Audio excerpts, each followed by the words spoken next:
கர்த்தர் விரும்புகிற மனுஷன் எப்படின்னா, அவருக்கே சார்ந்து அவருக்கு பிரியமாக நடந்து ஆண்டவருக்கு பிரியமில்லாத காரியத்தை அவங்க செய்யவே மாட்டாங்க. இது கர்த்தர் அருவருக்கிற காரியம்னு சொல்லிட்டு தங்களை அந்த பாவத்துக்கு இழுகுது பாருங்க, தப்பு செய்ய தூண்டுது பாருங்க, அந்த வழிக்கு போகாதபடிக்கு தங்களை காத்து கொள்கிறார்கள். இங்க பாருங்க 4வது வசனத்துல 3வது வசனத்துல காலைதோறும் உமக்கு ஸ்தோத்திரத்தை ஏறெடுத்து, ஸ்தோத்திரத்தை ஏறெடுக்கும் போது என்னவா, பலியிடுறதுக்கு சமானம். ஸோ அன்னைக்கு சாலமன் ராஜா சர்வாங்க பலிகளை, அனிமல்ஸ் உடைய பலிகளை கொடுத்தார். ஆட்டுக்கடா இத்தனைன்ற ஒரு பட்டியலை போட்டு அவர் பலி கொடுறார்.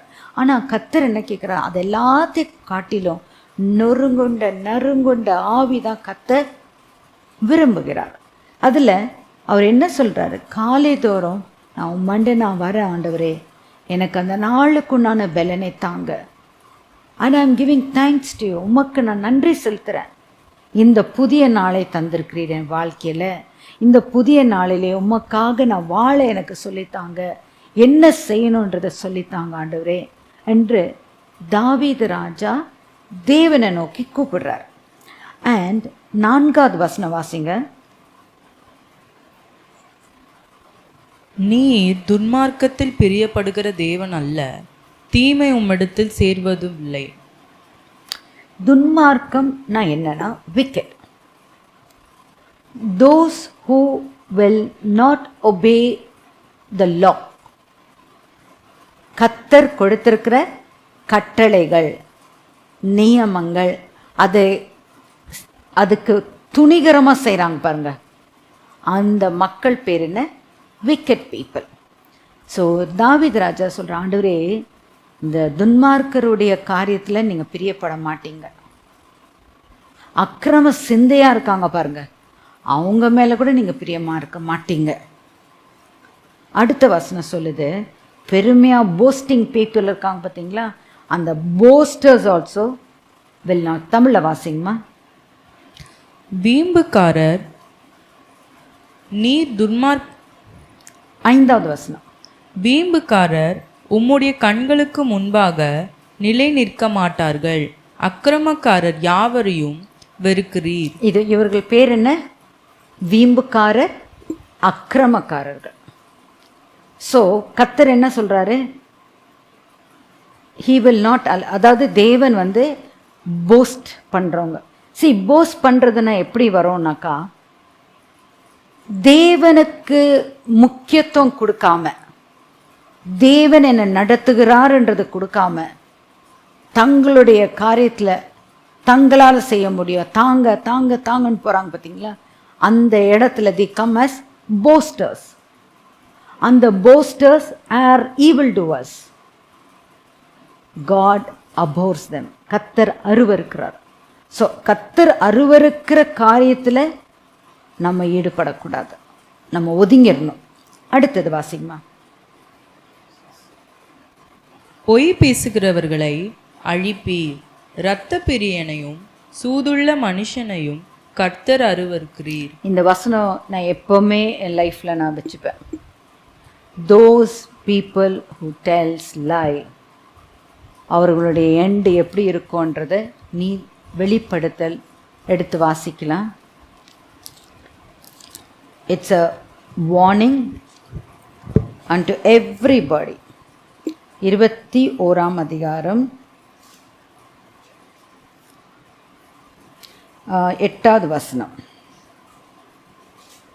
வெளிப்படுத்தல் 21:8ஆம் வசனம்.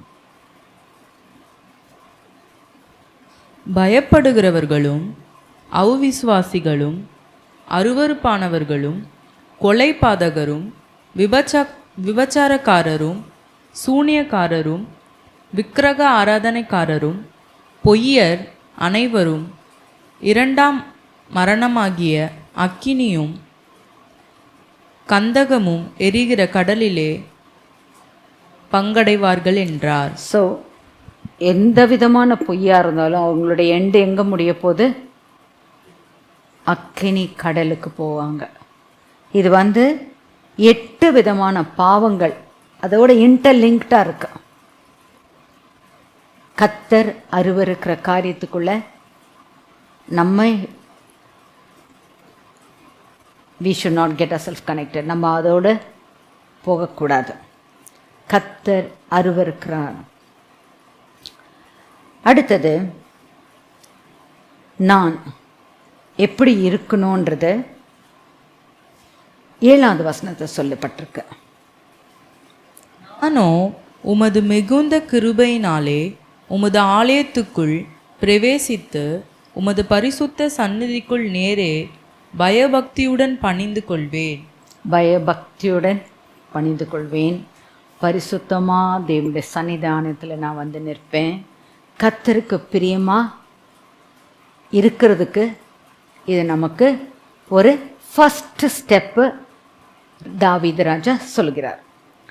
அடுத்தது அவர் கேட்குறார் ஆண்டவர் இடத்துல, lead me O Lord in your righteousness because of my enemies, make your way level straight and right before my face.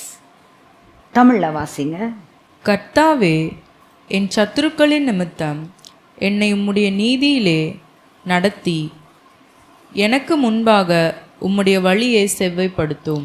எனக்கு முன்பாக உம்முடைய வழியை செவ்வைப்படுத்தும். So total surrender. அதான் இந்த சங்கீதத்தில் நான் எடுத்துக்கிட்ட இந்த 12 வசனத்துக்கு உண்டான ஒரே ஒரு ஸ்டேட்மெண்ட் நான் போடணுன்னாக்கா சரண்டர். சரண்டர் ஆயிட்டோன்னாக்கா அதுக்கு மேலே எதுவுமே இல்லை. கம்ப்ளீட்டாக அவருடைய ஆளுகைக்கு, கர்த்தருடைய ஆளுகைக்கு நம்மளை ஒப்பு கொடுத்ததுக்கு உண்டான அடையாளம். Lead me O Lord. நான் போய் பிரயோஜனம் இல்லை ஆண்டவரே. நான் ஸ்டெப் எடுத்தேனாக்கா நான் தப்பான ஸ்டெப்பு முடிவு தான் நான் போவேன். ஆண்டவரே நீங்கள் என்னை நடத்துங்க. சங்கீதம் 23 சொல்லியிருக்கபடி கர்த்தர் தன் ஆடுகளை மேய்க்கும்போது பச்சை பசேன்ற புல்வெளியில் தான் கொண்டு போவார். ஸோ நம்ம வாழ்க்கை பசுமையான காரியம், நேர்த்தியான காரியம். கர்த்தர் கொடுக்குற வழி எப்படி?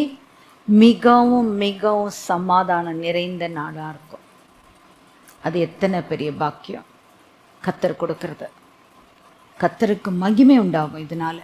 ஏன்னா அவர் பார்ப்பார், என் பிள்ளை என்ன நம்பி வராளே, என் பிள்ளை என்ன நம்பி வரானே சொல்லி அவர் மகிழ்ச்சி ஆவார் நம்ம மேலே. என் பிள்ளை என்ன சார்ந்திருக்கு? தன்னுடைய பலத்தையோ தன்னுடைய காரியங்களையோ தனக்கு இருக்கிற ஞானத்தையோ தனக்கு அட்வைஸ் பண்ணுறாங்களே கூட்டு, அவங்களே சார்ந்து இல்லாமல் என்னை நோக்கி பார்க்குறாங்க. ஸோ கர்த்தர் என்ன பண்ணுறாரு? அவர்களுக்கு அவர் ஆலோசனை கர்த்தரா நிற்கிறார். தட்ஸ் வேர் இந்த வார்த்தை சொல்கிறேன், lead me O Lord in your righteous path. உங்களுடைய நீதியான வழியில் என்னை நடத்துங்க ஆண்டவரே. அடுத்த வசனம் படிக்கலாம். அவர்கள் வாய் உண்மை இல்லை, அவர்கள் வாயில் உண்மை இல்லை, அவர்கள் உள்ளம் கேடுபட்டுள்ளது, அவர்கள் தொண்டை திறக்கப்பட்ட பிரேத குழி, தங்கள் நாவினால் இச்சகம் பேசுகிறார்கள். 4 பாயிண்ட் வருது பாருங்கள் இந்த ஒரு வசனத்தில், 9வது வசனத்தில். முதலாவது, அவர்கள் நம்பிக்கை, அவர்களை நம்ப முடியாது, நம்பிக்கைக்கு பாத்திரர் இல்லை. 2வது, அவர்கள் பொய், அகெயின் பொய்க்குண்டான காரியம். அடுத்தது, their heart is full of destruction. மற்றவங்களை அழிக்கணும், டிஸ்ட்ராய் பண்ணுறவர்களாக இருக்காங்க. கர்த்தருக்கு பிரியம் இல்லை. அடுத்தது, அவங்களுடைய தொண்டை பிரேத குழின்றார் ஆண்டவர். ஸோ அவங்க வாயிலேருந்து வர வார்த்தைகள் எப்படி இருக்குது? அருவருக்கத்தக்கது. ஒரு கல்லறைக்குள்ளே என்ன இருக்க போகுது? துர்நாற்றம், அழுகி போகிற சரீரம், நாற்றம். அதுதான் அந்த விக்கெட் பர்சனுக்குண்ட ஒரு லைஃப்ன்றது ஆண்டவர் சொல்கிறார் இந்த வசனத்தில். நம்ம வாழ்க்கை அப்படி போகாதபடிக்கு நம்மளை காத்து கொள்ளணும்னா டோட்டல் சரண்டர் பிஃபோர் காட். அவர்கள் நாவினால் இச்சகம் பேசுகிறார்கள், தப்பான காரியங்கள், கர்த்தருக்கு பிரியம் இல்லை. நினைச்சு பார்க்கணும், நமக்கு முன்பாக தேவன் ஜீவனையும் மரணத்தையும் வைத்திருக்கிறார். கர்த்தர் சொல்றாரு, ஜீவனை தெரிந்து கொள்ளுன்னு அவரே ஆப்ஷன் கொடுக்குறாரு.